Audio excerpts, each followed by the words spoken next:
warahmatullahi wabarakatuh. Hai siswa-siswi ibu, bagaimana kabarnya hari ini? Semoga kita semuanya sehat dan di bawah lindungan Allah Subhanahu wa Ta'ala. Walaupun sekarang dalam keadaan pandemi, tetapi kita tetap semangat belajar dalam pembelajaran daring. Baiklah anak-anakku, materi kita pertama pada semester ganjil ini, iman kepada hari akhir. Iman kepada hari akhir ini termasuk kepada rukun iman yang kelima. Mungkin kalian sudah tahu apa-apa saja yang termasuk kepada rukun iman. Kita sebagai umat Islam harus tahu, tidak boleh tidak tahu. Ya, untuk sekedar mengingatkan, tidak apa-apa ibu bernyanyi sebentar ya mengenai rukun iman ini. Ya, ingat kawan, ingatkanlah selalu rukun iman, rukun yang 6 itu. 1. Iman kepada Allah, 2. Iman kepada malaikat-malaikat, 3. Iman kepada kitab-kitab, 4. Iman kepada rasul-rasul, 5. Iman kepada hari akhir, 6. Iman kepada qada qadar. Jadi dari nyanyi itu kita mudah mengingat rukun iman, tidak boleh ada yang tidak tahu. Ya, jadi rukun iman yang kelima itu iman kepada hari akhir. Oke, sekarang kita masuk kepada pengertian iman kepada hari akhir. Sesuai dengan gambar di samping, iman kepada hari akhir itu adalah meyakini bahwa seluruh alam beserta dunia dan isinya itu akan mengalami kehancuran. Dari pengertian itu dapat kita ambil kesimpulan, kita sebagai makhluk yang beriman harus yakin dan percaya bahwasanya hari akhir itu pasti ada, sesuai dengan firman Allah di dalam surat Ar-Rahman ayat 26 yang berbunyi, A'udzubillahi minasyaitonirrajim, Bismillahirrahmanirrahim, kullu man 'alaiha fan, yang artinya semua yang ada di bumi itu akan binasa. Ya, sekarang kita masuk kepada pembagian kiamat. Ulama membagi kiamat itu menjadi 2 macam. Sesuai dengan gambar di samping, kita lihat bersama. Yang pertama adalah kiamat sughra. Kiamat sughra itu artinya adalah kiamat kecil. Kiamat kecil. Apa contoh kiamat kecil? Yaitu contohnya kematian seseorang. Kita sebagai makhluk hidup itu pasti akan merasakan mati.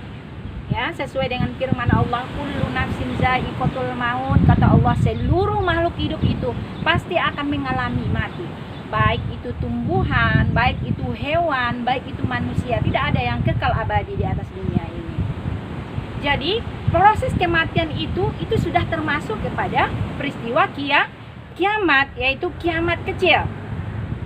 Nah, contohnya lagi bencana alam, misalkan seperti sekarang ini sering terjadi, kita dengar ya, adanya banjir bandang, ada tsunami, angin topan beliung, itu dikatakan juga kiamat kecil. Ya, oke, sekarang kita masuk kepada kiamat yang kedua. Sesuai dengan gambar di samping, terlihat di sana, kiamat yang kedua itu adalah kiamat kubra. Kiamat kubra artinya adalah kiamat besar. Apa itu kiamat besar? Kiamat besar itu ditandai dengan hancurnya bumi kita ini. Bumi akan menjadi porak-poranda, bintang akan berjatuhan, ya, dan malaikat Israfil meniupkan trompet yang pertama, sangkakalanya yang pertama. Ini sudah diterangkan oleh Allah di dalam surat Az-Zumar ayat 68 dan Al-Muzammil ayat 18. Ya, kita lanjut ya anak-anakku. Sekarang masuk kita kepada proses kehidupan manusia setelah mengalami kematian. Sesuai dengan gambar di samping, apa-apa saja nanti yang akan kita jalani dari setelah kita mati sampai hari akhir kelak, sampai hari kiamat kelak. Yang pertama, kita lihat bersama, ada yaumul barzah. Ya, yaumul barzah. Apa itu yaumul barzah? Yaumul barzah itu kita kenal dengan alam kubur. Ya. Yaumul barzah itu merupakan pintu gerbang kita menuju akhirat. Ketika kita mengalami proses kematian, ketika malaikat Israel mencabut nyawa kita, ya, maka kita akan masuk ke yaumul barzah. Ya. Di dalam alam kubur ini nanti kita akan ditanyai oleh malaikat Munkar dan Nakir. Setelah kita diantar oleh orang, ya, di kuburnya kita masuk ke liang lahat, 7 langkah setelah orang meninggalkan kita, maka malaikat akan bertanya kepada kita selama kita hidup di dunia ini. Ya, lanjut kita yang kedua. Yang pertama tadi yaumul barzah. Yang kedua kita lihat bersama, ya, sesuai dengan gambar di samping, yaumul ba'ats. Yaumul ba'ats itu artinya adalah hari kebangkitan. Ketika malaikat Israfil meniupkan sangkakalanya yang kedua, maka manusia yang ada akan dibangkitkan oleh Allah Subhanahu wa ta'ala dan digiring menuju suatu tempat, yaitu yaumul mahsyar. Ya, lanjut kita kepada yang ketiga. Kita lihat gambar di samping, ya, anakku. Yang ketiga, yaumul mahsyar. Yaumul mahsyar itu artinya adalah tempat berkumpul. Nanti kita akan dikiring ke suatu tempat, yaitu di yaumul mahsyar. Kita di sana berkumpul untuk menunggu, ya, untuk menunggu pengadilan dari Allah Subhanahu wa ta'ala. Di yaumul mahsyar itu bagaimana keadaan yaumul mahsyar itu? Rasulullah menggambarkan bagaimana bentuk yaumul mahsyar. Yaumul mahsyar itu seperti tanah lapang yang berwarna putih, tidak ada pepohonan, tidak ada tempat berlindung. Ya, nanti di sana kita akan berkumpul dan akan mendapatkan pengadilan yang paling adil, yaitu dari hakim yang paling adil. Siapa itu? Allah Subhanahu wa ta'ala. Ya, lanjut kita, ya. Lanjut terus. Yaumul mizan dan yaumul hisab. Yaumul mizan dan yaumul hisab ini mungkin hampir sama. Kalau yaumul mizan artinya timbangan, yaumul hisab artinya perhitungan.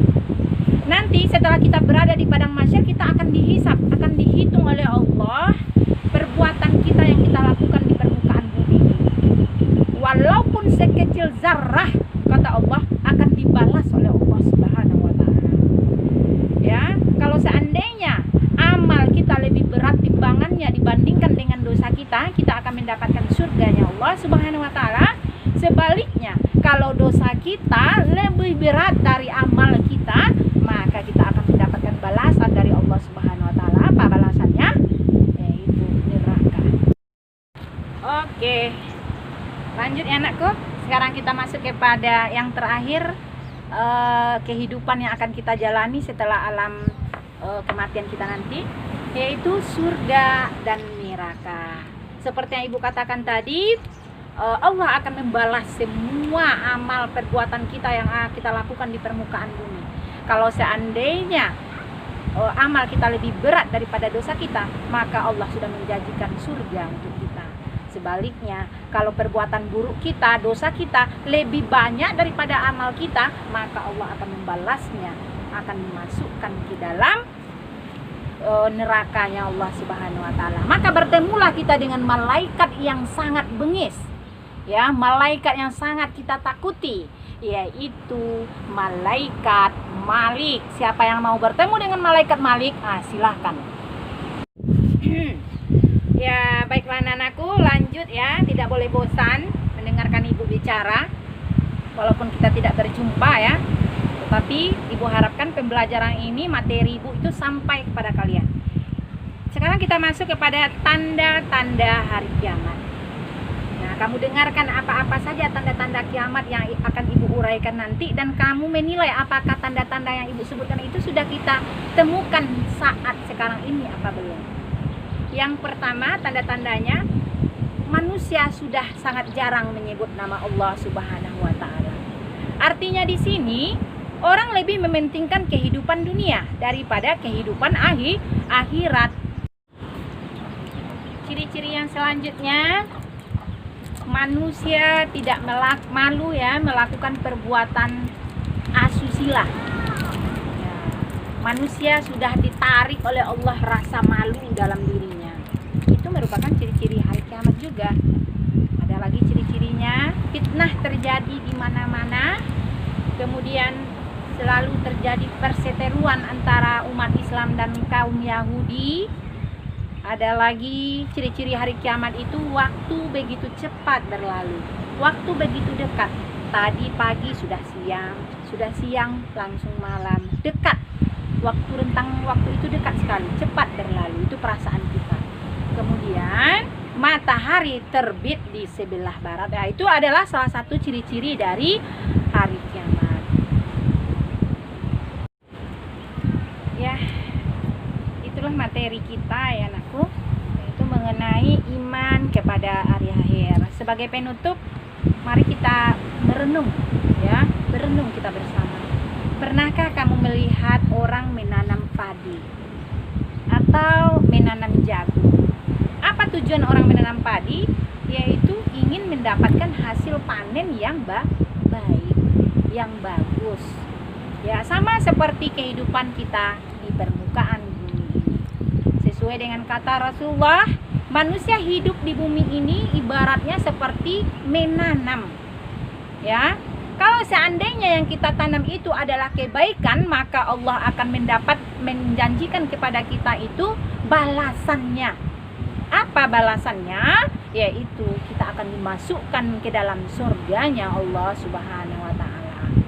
Tapi kalau seandainya kita di atas dunia ini menanam keburukan, maka kita akan mendapat balasan dari Allah Subhanahu wa taala. Apa balasannya anakku? Yaitu kita akan dimasukkan ke dalam nerakanya Allah Subhanahu wa taala. Oleh karena itu marilah kita berlomba-lomba ya, karena kehidupan kita di permukaan bumi ini hanya sementara. Kita tidak hidup kekal anakku. Dunia ini hanyalah sebagai jembatan kita menuju akhiratnya. Ya, karena Rasulullah pernah mengatakan bahwasanya usia umatku tidak jauh beda dari usiaku.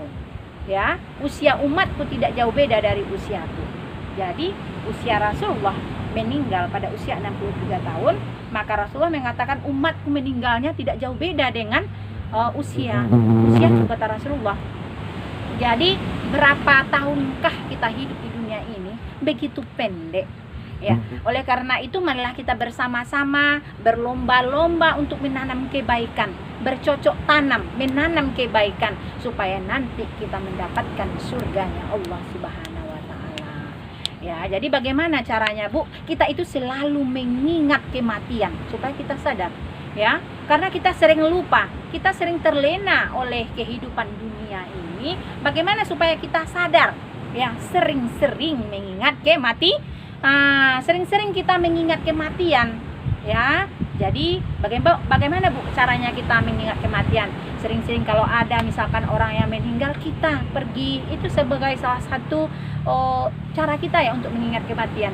Kita pergi takziah, ya, kita mendengarkan ceramah ulama mengenai kematian, maka akan ada rasa takut di dalam hati kita itu. Akhirnya kita nanti akan selalu mendekatkan diri kepada Allah Subhanahu wa taala. Jangan nanti kita hanya terlena dengan kehidupan dunia ini.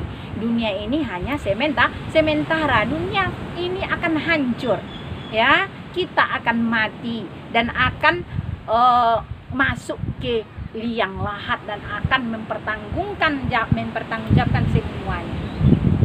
Oke, itulah materi kita ya anakku untuk bab pertama, yaitu mengenai iman kepada hari akhir. Nanti ibu ada mengasih tugas ya, walaupun pembelajaran daring tapi tugasnya tetap masuk. Jadi penilaian ibu ya dari tugas ini ya, siapa yang tidak mengerjakan tugas berarti nilainya ya tidak ada. Tidak mungkin ibu memberi tugas saja. Jadi nanti tugasnya kamu kerjakan. Bagi yang bisa mengantarkan langsung sama ibu, diantarkan ke sekolah, atau atau langsung di WA ke WA. Ya, mungkin hanya itu ya pembelajaran kita hari ini, dan besar harapan Ibu apa yang Ibu utarakan tadi semuanya kamu pahami, semuanya kamu mengerti, bisa kamu ambil kesimpulan ya. Pembelajaran daring ini sama dengan pembelajaran seperti biasanya, maunya ya, keinginan Ibu seperti face to face ya, berjumpa langsung, samalah hendaknya dengan daring ini. Tidak ada hambatan bagi kita. Nah, oke. Nah, bagi siapa yang tidak mengerti, ada kendala, langsung bertanya sama Ibu, hubungi WA Ibu. Ya. Bagi yang tidak ada WA-nya, ya nanti Ibu akan luring ya ke tempat masing-masing. Nah, Ibu tutup dengan mengucapkan alhamdulillahirabbil alamin, wabillahi taufik wal hidayah. Wassalamualaikum warahmatullahi wabarakatuh.